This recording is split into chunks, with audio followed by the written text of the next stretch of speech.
Bonjour Henri de Lesquin. Bonjour Abraham. Vous êtes, concernant les positions d'Asselineau sur l'Europe, vous êtes plutôt proche. Asselineau est un pitre.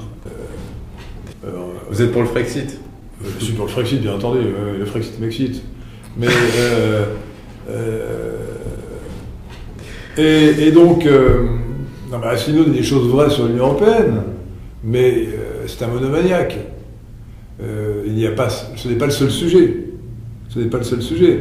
Et si c'est quitter une Union européenne pour faire une Union franco-africaine, très peu pour moi. Hein.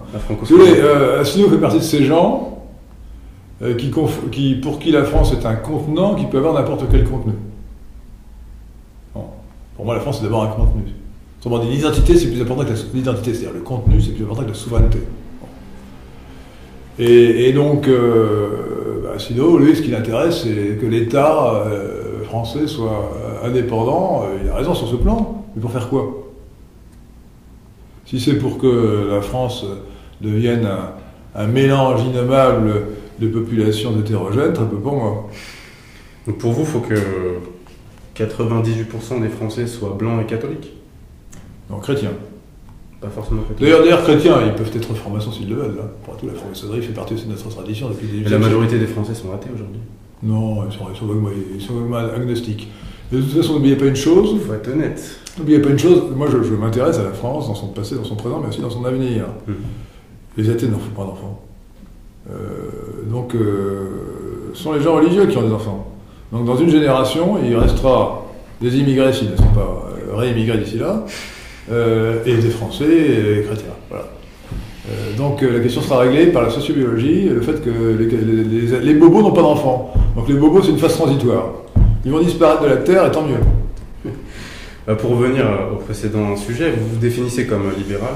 National-libéral. National-libéral. Êtes-vous pour la destruction des services publics, comme la santé ou Bien sûr que non. C'est juste pour savoir. Attendez, qu'est-ce que ça veut dire, la destruction des services publics? Non, moi vous êtes pour la destruction du Code du travail? Je pense que... Alors je vais dire... Je m'exprime. Quand on me dit vous n'êtes pas libéral parce que vous êtes national, je dis si, je suis national-libéral, et je résume ça très simplement. Je dis voilà, un national-libéral, c'est celui qui veut brûler le code du travail et virer les immigrés. Et non pas le contraire, attention. Vous avez bien compris. Je ne vais pas dire. Mais alors, plus sérieusement, au bûcher. Plus sérieusement, le code du travail, je n'ai pas besoin de le brûler. La formule est simple, il suffit de dire le contrat de travail passé entre l'employeur et son salarié peut déroger au code du travail. Et c'est fini. Et c'est fini. Autrement dit, d'incidence du contrat de travail, on applique le code du travail, mais il est purement indicatif. Mais là, vous êtes du côté des puissants, alors, des oligarques. Le côté des oligarques. Ah oui, ceux qui ont la liberté. Ceux qui ont la liberté n'est pas. Est-ce que les oligarques quelques garde-fous, quand même. Est-ce que les oligarques demandent la destruction du code du travail? Pas du tout. Ils s'en accommodent très bien. Ils sont plus malins que ça. Ils s'en accommodent très bien. Non. Je pense que la liberté est bonne pour tous. Elle est bonne pour tous. Vous êtes contre l'égalitarisme français? L'égalitarisme n'est pas spécialement français. Je répudie. Attendez. Par rapport à Fillon, justement. La devise française, la devise de la République, qui était de l'origine celle du Grand Orient, je la précise. On dit liberté, égalité, fraternité. Alors vous le savez peut-être, la devise du PNL, c'est plus précis, du Parti national libéral. C'est liberté individuelle, égalité civique, fraternité raciale. Qu'en pensez-vous, Fatima? Par rapport au service public, alors, qu'est-ce qu'il faut faire? Les services publics. Il faut que le service public soit uniquement régalien. Il faut de la police, il faut de la justice, il faut une armée. Pas de service de santé? Les services de santé, pourquoi voulez-vous que l'État gère la santé? La santé, les médecins sont privés, il faut que les hôpitaux soient privés, il faut que tout soit privé. Mais le français SDF, il faut le soigner. Et avec moi, il n'y aura pas d'immigration. Si je suis au pouvoir, il n'y aura plus d'immigration. J'aurai de la réimmigration. 200 000 départs par an, pour être gentil, pas trop rapide. Ça fait quand même en 10 ans, ça fait 2 millions, mais ça sera un bon début. Qui voulez-vous réémigrer, justement? C'est très simple. Les Français qui sont, les étrangers, et les Français qui ne sont pas assimilés. Ceux-là, je les déchois de leur nationalité, et je les réémigre après les avoir transformés en étrangers. Et quels pays vont accepter? Les pays d'origine. Vous pensez qu'ils vont accepter? Les pays d'origine, sont bien obligés d'accepter. Ce sont des gens qui ont leur nationalité, ils sont en général binationaux. Sinon, d'ailleurs, nous avons des solutions. J'ai proposé, c'est au-delà de la plaisanterie, plusieurs solutions pour ceux qui vraiment... Je veux dire, en fait, c'est un faux problème, mais je réponds quand même à ce faux problème. Et je vous dire ensuite pourquoi c'est un faux problème. Les Français de papier, inassimilés, ils sont en général binationaux. Ils sont marocains parce que ces pays-là appliquent le jus religioniste, c'est-à-dire que si on est fils d'un père musulman, on a la nationalité du pays d'origine des pères musulmans. Donc on est algérien ou marocain ou tunisien et ainsi de suite. Bon. Donc j'organise une vaste campagne administrative de vérification d'assimilation. Ceux qui ne sont pas assimilés sont déchus de leur nationalité. Et ensuite ceux qui ne sont plus français, ben, ils sont résidents, ils ont un titre de résidence, bien sûr, mais qu'on peut le ôter ad nutum quand on veut. Et qu'appelez-vous un Français non assimilé? Pas de pile-poule, s'il vous plaît, non. La francisation, ce n'est pas un vrai... Il y a les vrais si Français. Vous avez 10 millions de Noirs assimilés, vous les gardez? Alors, je ne pense pas qu'on puisse avoir... C'est un faux problème encore, parce que les 10 millions de Congoïdes ne peuvent pas être assimilés. Regardez aux États-Unis, ils constituent une minorité séparée. Essayez d'aller à Harlem, vous verrez si on est assimilé aux États-Unis. Non, mais attendez, vous plaisantez. Donc les Congoïdes forment des communautés séparées. C'est un fait. Bon. Donc l'assimilation, ça n'est possible pour des populations hétérogènes, soit par la race, soit par la culture, soit par la religion, que pour des petites minorités. Vous comprenez? Donc 10% de Congoïdes, 20% de Congoïdes, ça n'est pas possible. Alors, vous me demandez où les envoyer. Parce que vous avez bifurqué sur une question. Où les renvoyer? Je vous dis, le pays d'origine. Le pays d'origine, je ne vois pas comment le pays d'origine pourrait refuser d'accueillir quelqu'un qui a sa nationalité. C'est impossible. Mais si pour un dangereux fichier S, par exemple. Pour ceux qu'on ne pourrait pas envoyer dans le pays d'origine pour un autre, le mieux, ce serait de passer un accord de coopération avec un pays sympathique et accueillant comme le Niger, où il y a de vastes espaces. Et on renvoie 1 million. Un million d'étrangers musulmans, d'ailleurs, comme ça, ils sont ou congoïdes, enfin non musulmans, au Niger. Et alors, la vérité, c'est que c'est un faux problème. Pourquoi? Parce que quand même, c'est un problème. Enfin, c'est une question. Non, c'est un faux problème. Parce que la remigration, les étrangers, c'est-à-dire les immigrés, partiront d'eux-mêmes. Pourquoi partiront-ils d'eux-mêmes? Parce que s'ils n'ont plus ni emploi, ni logement, ni aide d'aucune sorte, pourquoi voulez-vous qu'ils restent en France? En plus, moi j'interdirais la mendicité. En tout cas, je le contrôlerai de manière retraite. Donc il n'y aura plus aucun moyen de vivre. La différence, c'est qu'en France, il y a beaucoup d'enfants d'immigrés, contrairement aux autres pays européens. Et que ces gens-là, ils ne vont pas partir. Pourquoi pas? Ils ne veulent pas partir. Parce qu'ils ont accès à tout en tant que Français. Mais dans la réforme que je propose, ils deviendront étrangers s'ils ne sont pas assimilés, et ils n'auront plus accès à rien. Ils veulent rester parce qu'ils ont accès à tout. Vous allez payer des millions de fonctionnaires pour vérifier s'ils sont assimilés? Ça va coûter cher. Ça va se faire. Les policiers vont s'en occuper. Ça va se faire progressivement, mais non, on fera ça très progressivement. D'ailleurs, on demandera aux écoles de vérifier que les enfants sont bien assimilés, etc. Voilà. Par l'assimilation, l'identité n'est pas une question d'opinion, n'est pas une question de QI, n'est pas une question de rien du tout. C'est une question d'origine et d'assimilation. C'est quoi pour vous quelqu'un de correctement assimilé? C'est quelqu'un qui a la culture française, le mode de vie français, qui parle français, ou éventuellement une langue régionale comme le breton. Mais l'assimilation est un vieux critère républicain, ce n'est pas moi qui ai inventé cette notion d'assimilation, c'est vieux comme la République. C'est vieux comme jus sanguinis d'ailleurs. Vous savez que on parle toujours de supprimer le droit du sol, ce qui est une absurdité, puisque le droit du sol il a été déjà supprimé en 1803. Alors, tous les hommes politiques vous disent, quand ils veulent faire semblant d'être à droite, ils vous disent je veux supprimer le droit du sol, le jus soli. Vous ne pouvez pas supprimer ce qui n'existe pas. Le droit du sol signifierait, conditionnel, et français, l'enfant né en France. Point final, c'est-à-dire sans aucune condition. Vous pourrez chercher dans le Code civil, article 17 et suivant, vous ne verrez nulle part le droit du sol. Autrement dit, un enfant qui naît en France de parents étrangers, sauf exception, car il y a des exceptions, est étranger. Il deviendra automatiquement, s'il reste en France à sa majorité, mais à la naissance, il n'est pas français à la naissance.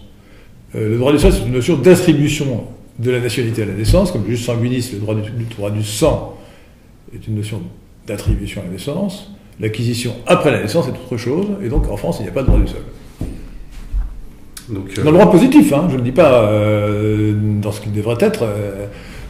Non, le droit du sol n'existe pas en France depuis 1803. Pour revenir à la question de la réémigration. La réémigration. La réémigration. Il y a des gens qui disent remigration, mais moi je dis réémigration. L'équipe de France de football est composée de plusieurs joueurs noirs. Symboliquement, les Français n'ont-ils pas déjà admis la diversité de population de leur nation? Ce que vous appelez la diversité, c'est le grand remplacement. Alors il y a des Français qui sont résignés, mais moi je ne le suis pas. Mais je pense que le sport, effectivement, franchement, est aujourd'hui l'opium du peuple. Hein. Panem et circenses, comme on disait à Rome. Le pain et les jeux, la télévision et le sport. Alors écoutez, je ne peux que vous rappeler à ce stade de notre discussion les propos du général de Gaulle. C'est très bien qu'il y ait des Français noirs, des Français jaunes, des Français bruns. Cela prouve que la France est ouverte à toutes les races et qu'elle a une vocation universelle. Mais à condition qu'il reste une petite minorité. Sinon, la France ne serait plus la France.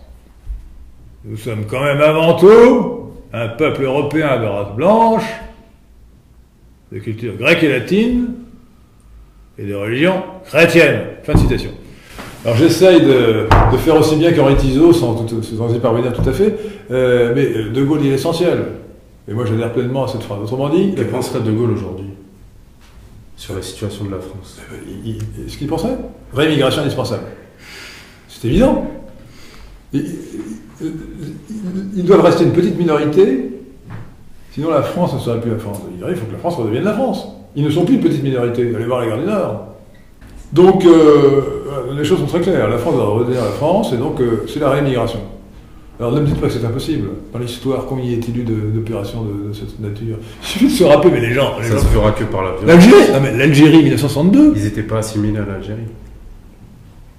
Par définition, ils vivaient je ne veux pas faire partir des gens qui sont assimilés. Donc, en France, tout le monde est mélangé, c'est ça le problème. Qu'est-ce que vous racontez tout si. C'est pas pareil qu'en Algérie, ils vivaient de leur côté, les Algériens vivaient de l'autre, c'était facile de les séparer. Mais là, tout le monde est mélangé en fait. Mais en revanche, un couple mixte ne soulève pas de difficulté. Il y a des Français blancs qui ne sont pas assimilés. Ben oui, vous par exemple, peut-être, M. Abraham, je ne sais pas. Non, il y a des Français blancs qui renient leur culture, qui renient non, mais c'est... Non, attendez, l'opinion n'est pas l'identité, vous ne comprenez pas. D'accord. On peut être un parfait cosmopolite et être parfaitement assimilé. Le cosmopolitisme, c'est une idée, une idéologie. L'opinion n'est pas l'identité. Donc les Français cosmopolites, peut-être qu'il faut les condamner à la mort civile, comme il y avait autrefois, c'est-à-dire à la perte des droits civiques, à la rigueur. Donc tous ceux qui un peu radical. Tous ceux qui votent Mélenchon, Macron, Poutou, vous leur retirez leurs droits. Non, ça fait beaucoup quand même. Non, je ne vais pas appliquer la mort civile, je suis pour la liberté d'expression. Donc je ne vais pas... Un gauchiste a le droit d'être gauchiste. Il a des idées mauvaises, mais j'accepte que dans un pays libre, sinon je ne serais pas libéral, on puisse avoir des idées.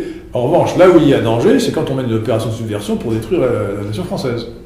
Alors là, oui, il peut y avoir incrimination. Bon, un autre thème à évoquer. Sans langue de bois, que pensez-vous de la Révolution française de 1789? Pourquoi voulez-vous que j'emploie la langue de bois?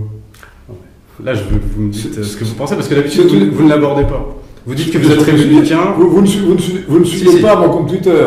Je le fais souvent. Non, je parle toujours de l'horrible révolution. Ouais, mais vous n'allez pas dans le fond.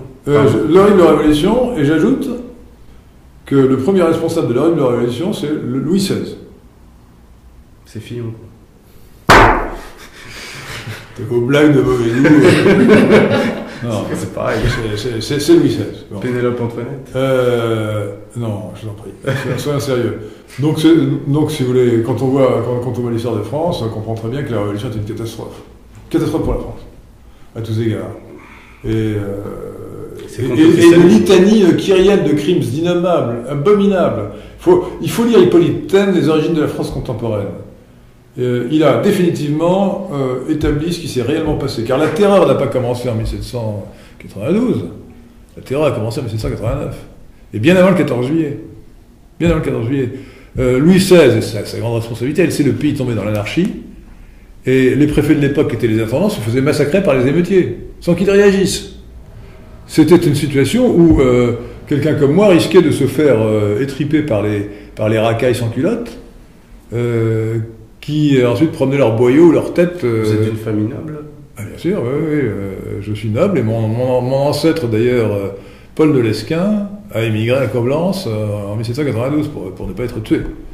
Il a combattu dans l'armée des princes.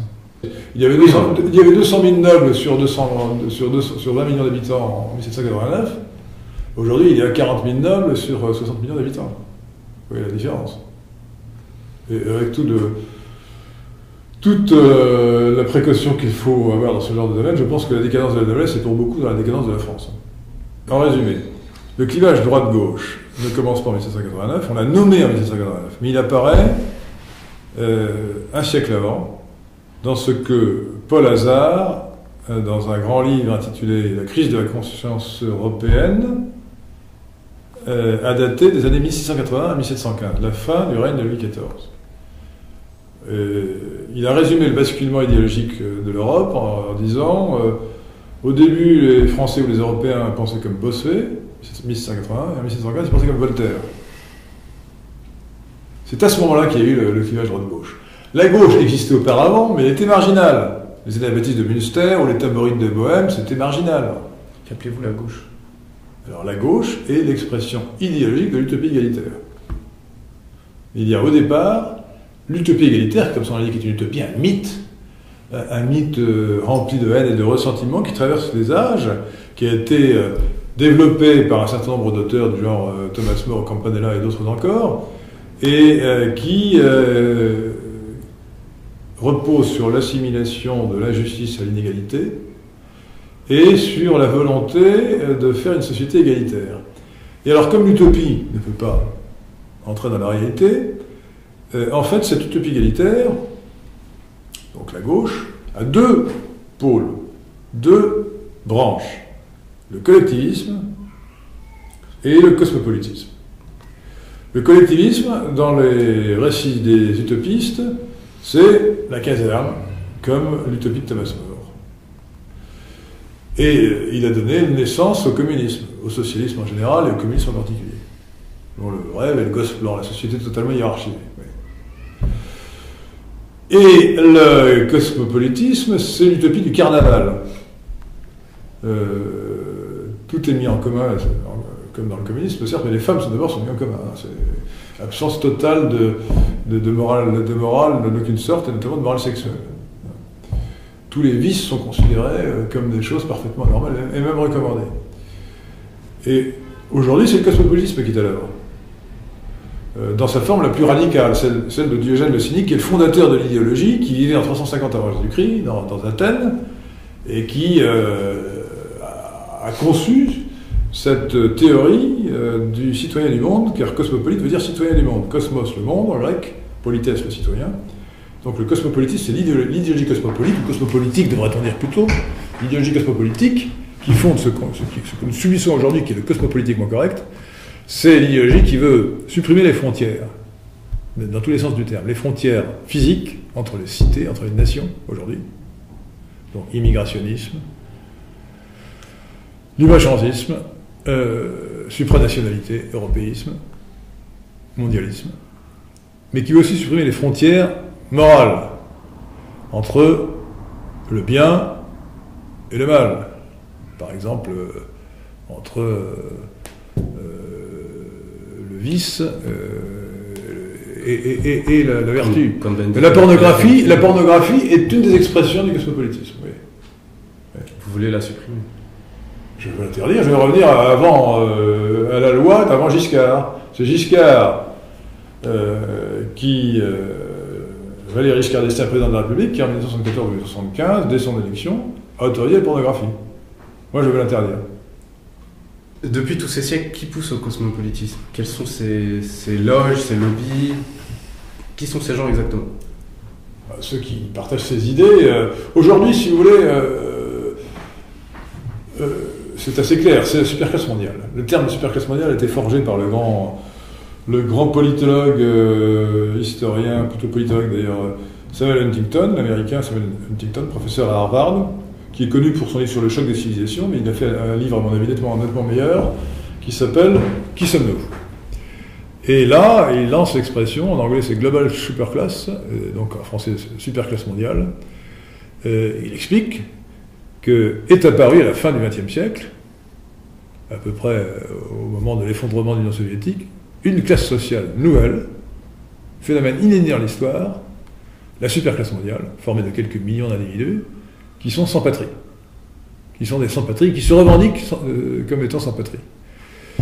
Et aujourd'hui, c'est la superclasse mondiale qui dirige le monde.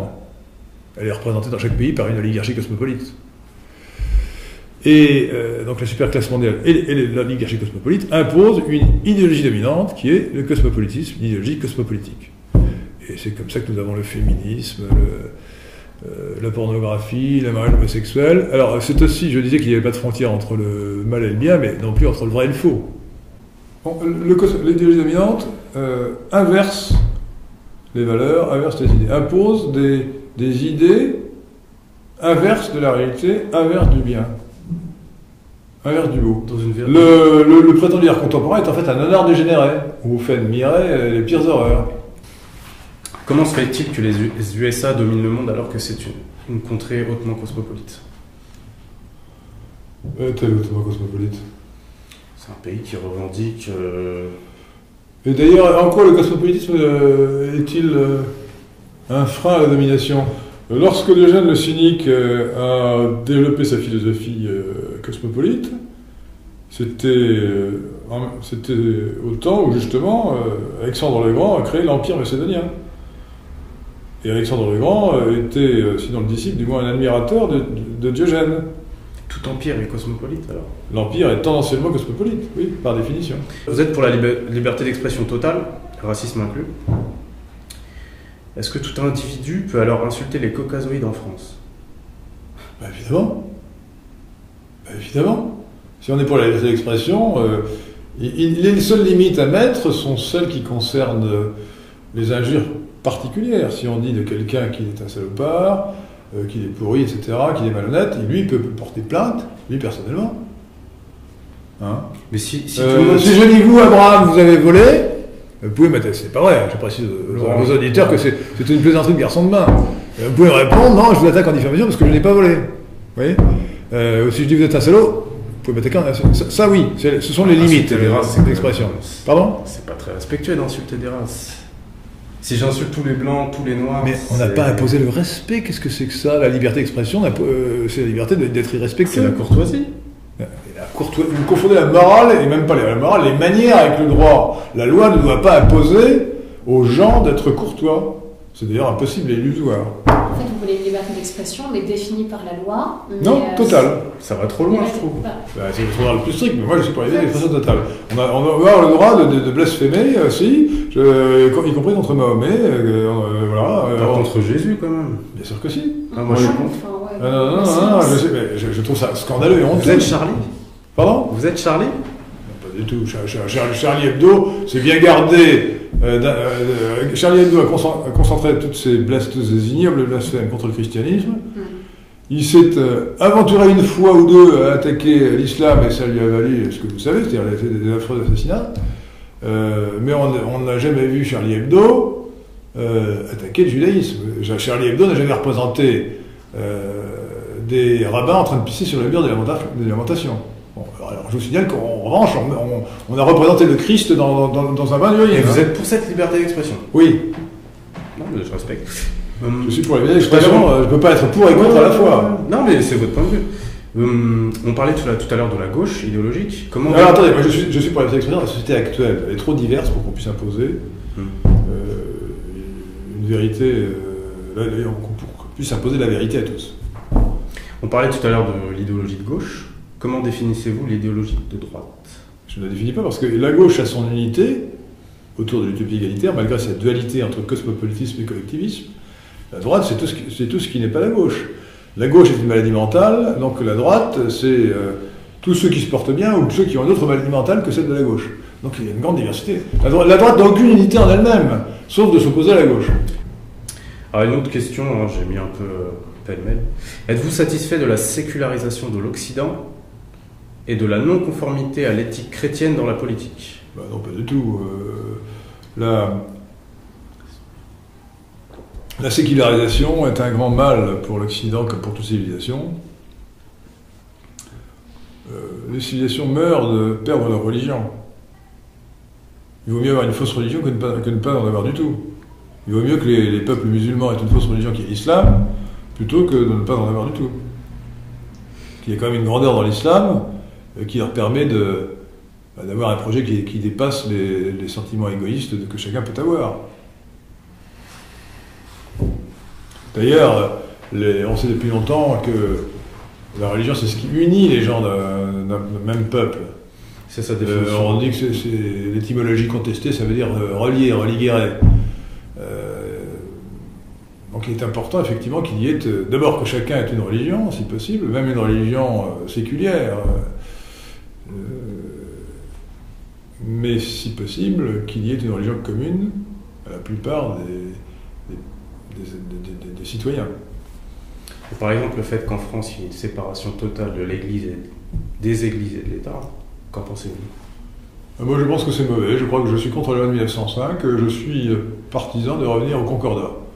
Je pense que c'est très bien, mais bon, ce n'est pas dans mon programme immédiat pour la raison simple que l'Église catholique est dans un tel état de déréliction qu'un concordat avec les évêques français, quand on voit ce qu'ils sont aujourd'hui, des évêques français qui tolèrent des prêtres pédophiles, ne méritent que le mépris. Hein, voilà. Donc il faudra d'abord que l'Église se régénère, ce qui est en cours.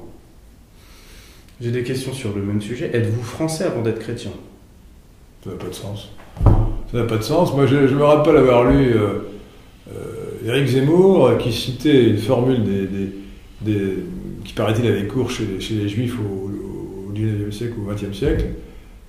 Juif à la maison, français dans la rue. Et pour moi, c'est le contraire de l'assimilation. Ça veut dire je suis juif en réalité, je fais semblant d'être français dans la rue. Nous avons toujours chanté catholique et français toujours. Donc c'est totalement indissociable. Êtes-vous plus solidaire d'un chrétien malgache ou d'un juif français? Ça dépend à quel type. Du point de vue politique, je suis évidemment... D'abord, juif français, je n'aime pas l'expression. Bref, français juif. Non, mais j'ai fait exprès de le mettre dans ce sens-là. Ah bah oui, mais si c'est un juif qui ne se considère pas comme français, je ne me sens pas solidaire de lui. Moi, le français juif, le français catholique, le français calviniste, le français autre chose, le français athée, c'est un français. Bon, et donc, en tant que membre d'une même nation, je me sens solidaire de tous les membres de la même nation. Voilà, qu'ils soient juifs ou catholiques. Peu importe. Bah, tout simplement, s'il y a une guerre entre... Alors j'ai de la sympathie pour les malgaches, surtout s'ils sont catholiques, mais d'ailleurs j'ai de la sympathie pour tous les peuples du monde. Hein. Vous défendrez un français juif avant un chrétien malgache? Évidemment. S'il y avait une guerre? Évidemment. Attendez, ah non, mais je vous pose des questions entre pays, évidemment. C'est de la politique. Donc vous faites passer la politique avant le spirituel? Dans l'ordre politique. Sinon, vous êtes en train de m'expliquer que la religion doit s'emparer de se dire de politique. Non, la religion, c'est la religion. Je prierai pour mon frère malgache qui se fait tuer à la guerre, mais je le combattrai s'il est ennemi de la France. C'est pas cohérent devant Dieu. Bien sûr que si. Ah non. Bien sûr que si. Devant Dieu, vous allez arriver, vous allez dire j'ai tué un malgache chrétien et j'ai défendu... J'ai fait mon devoir de citoyen. J'ai fait mon devoir. Oui, mais c'est le christianisme qui passe avant la citoyenneté. Vous raisonnez comme un musulman, les chrétiens ne raisonnent pas comme ça. Non, mais justement, ils ne sont pas sectaires. Ah non, non. Parce que vous raisonnez comme si avec la perspective de l'Oumma, la nation islamique, il n'y a pas de nation catholique, il n'y a pas de nation chrétienne. Ça a existé pendant des siècles. Jamais. Ça n'a jamais existé. La France défend les chrétiens d'Orient. Non, mais ça, c'est autre chose. C'est pareil. Ce n'est pas du tout pareil. Mais non, vous faites un amalgame. C'est exactement pareil. Non, ce n'est pas exactement pareil. Il n'y a pas de nation chrétienne comme il y a une nation islamique. Il y a le pape. Je ne suis pas théocrate, de toute façon, même le pape n'a jamais dit que même le pape le plus théocrate, Léon XIII par exemple, n'a jamais dit que les nations devaient disparaître. Non, non. Non, là, vous confondez, vous essayez de me prêter des sentiments... Non, mais c'est ce qu'on reproche aux musulmans, des fois. Mais parce que la religion musulmane est complètement différente. La religion musulmane est antinationale. Alors, vous n'êtes pas vraiment chrétien. Excusez-moi. Vous plaisantez, quoi. C'est vous qui êtes plus musulman que moi, ça c'est sûr, sans difficulté. Hein. Avant même le christianisme fait ça depuis toujours, puisque Jésus a dit... Parce que c'était une minorité. Non. Si. Écoutez, c'est votre point de vue, c'est pas le mien. Parce que c'est l'Empire romain qui a récupéré le christianisme. Sinon, ça n'aurait pas été le cas. Jésus a dit, rendez à César ce qui est à César et à Dieu ce qui est à Dieu. Donc le christianisme fait bien la distinction entre le spirituel et le temporel. Il n'est pas théocratique à la différence de l'islam et à la différence du judaïsme. Donc vraiment, cette distinction d'ailleurs est pré-chrétienne, car elle remonte à la tradition indo-européenne. Dans la tradition indo-européenne, il y a le modèle des trois fonctions, l'idéologie trifonctionnelle, fonction souveraine, fonction guerrière, fonction productive, et la fonction, ça c'est très important, on le connaît moins, on le sait moins, mais la fonction souveraine est duale. Il y a un pôle royal et un pôle sacerdotal. Et cette distinction est fondamentale, car elle explique que la théocratie n'est pas indo-européenne. Mais si vous parlez, je ne sais pas, de Saint-Louis, Saint-Louis était théocratique? Pas du tout. Attendez. Saint-Louis était le roi et il n'était pas le pape. Et Saint-Louis, dans l'ordre temporel, ne se soumettait pas au pape. Il obéissait, c'était un bon chrétien, comme il appliquait le christianisme. Pardon ? Dans ses lois, il appliquait le christianisme. Donc, mais bien sûr qu'il était respectueux du christianisme. Et qu'il appliquait même les prescriptions des conciles. Mais il n'obéissait pas, dans sa direction des affaires de l'État, il n'obéissait pas au pape ni à l'Église.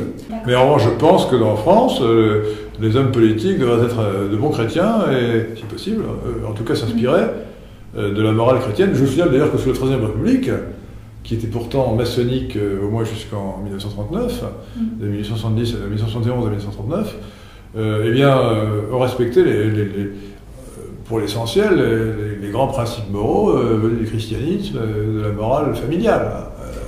Alors c'est vrai qu'on a quand même accepté le divorce, je veux bien, mais lisez la circulaire de Jules Ferry aux instituteurs, vous verrez qu'il fallait apprendre aux enfants la morale, le respect des parents, l'honnêteté, le courage, le sens civique, le devoir envers sa famille, son État, ses amis, voilà. Donc la morale, le contraire du cosmopolitisme.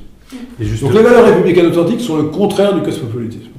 Justement là-dessus, mai 68 a-t-il tué la France?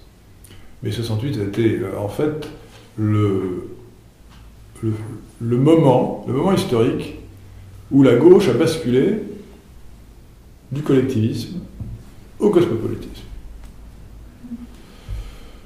Ce qui s'est traduit par le déclin du Parti communiste, collectiviste, rallié de plus en plus au cosmopolitisme, et l'essor du Parti socialiste de plus en plus cosmopolite. Je pourrais rentrer dans les détails pour vous montrer toutes les étapes de ce processus, mais on est passé d'un état de la société où l'idéologie dominante était le communisme, en tout cas l'étatisme et le collectivisme, à un état de la société où l'idéologie dominante est le cosmopolitiquement correct. Cosmopolitiquement correct, et non pas seulement politiquement correct, parce que c'est un peu trop vague. C'est-à-dire que l'idéologie cosmopolitique, le cosmopolitisme, est imposé comme une obligation. Sachant que le socle de cette idéologie cosmopolite, c'est la religion de la Shoah. C'est-à-dire le culte illimité des souffrances subies par les Juifs pendant la Seconde Guerre mondiale.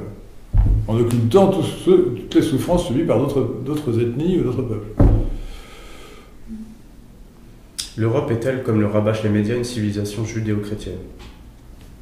D'abord, l'Europe n'est pas une civilisation. L'Occident est une civilisation.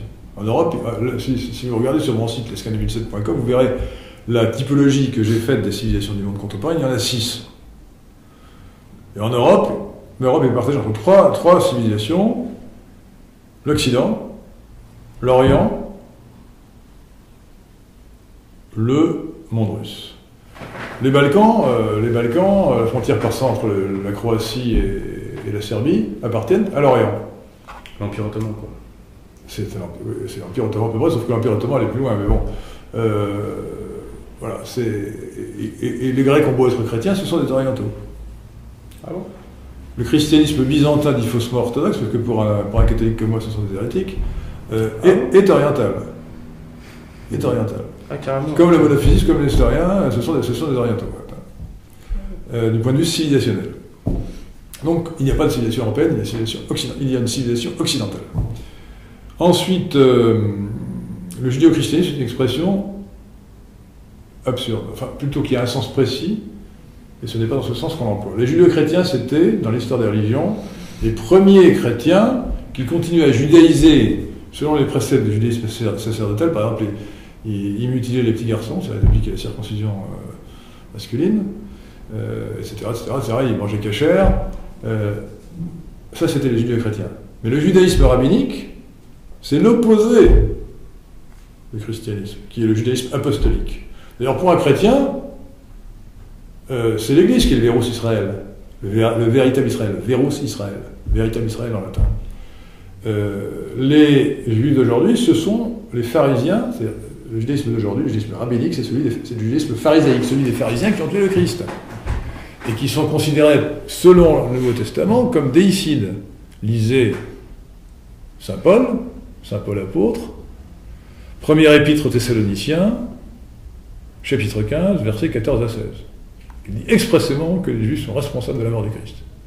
Alors, lisez dans une bonne traduction, parce que si vous prenez la Bible de Jérusalem, on essaye d'emberlificoter le texte pour les faire dire, pour estomper le sens. Prenez une bonne Bible, par exemple la traduction de Le Maître des Sassies, vous verrez, même la Tobe, vous verrez, c'est très clair. Dans ce passage, il y a d'autres passages du même genre, et celui-là est très net. Saint Paul, sans employer l'expression déicide, qui a été forgée après, d'abord il écrit en grec et pas en latin, déicide c'est du latin, dit clairement que les Juifs, ceux qui ont rejeté Jésus, qui ont dit que ce n'était pas le Messie, sont coupables de la mort du Christ. Voilà. Donc il n'y a aucun rapport entre le judaïsme et le christianisme. D'ailleurs, le judéo-christianisme n'a pas de sens. Les Juifs en France et en Occident n'ont joué aucun rôle jusqu'au XIXe siècle. Aucun rôle. Aucun rôle. En France en particulier, jusqu'au XIVe siècle, ils étaient marginaux. Pas tellement nombreux, et puis aux marges de la société. Ils ont été expulsés de France au XIVe siècle. Expulsés. Et ils ne sont revenus qu'après la Révolution française, donc au XIXe siècle. Donc pendant plusieurs siècles, disons de 1400 à 1800, pendant 400 ans, il n'y a pas eu de juifs en France. Quelques exceptions près, bien sûr, il y en a eu un petit peu, il y a eu des maranes, c'est-à-dire des juifs dissimulés à Bordeaux ou dans le sud-ouest, il y avait, dans le comtat venessin, qui n'était pas le royaume français, il y avait des juifs du pape, puis il y en avait un petit peu en Alsace, mais c'était totalement marginal. Donc le judaïsme n'a joué aucun rôle dans l'identité de la France. Aucun. Êtes-vous pour ou contre la peine de mort? Pour.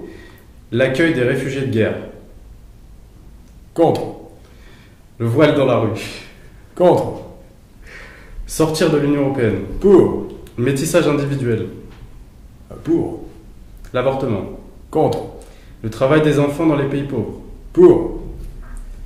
L'esclavage dans les pays pauvres? Contre. Je vous remercie Henri, et puis à bientôt sur la Tribune des Pirates. Merci.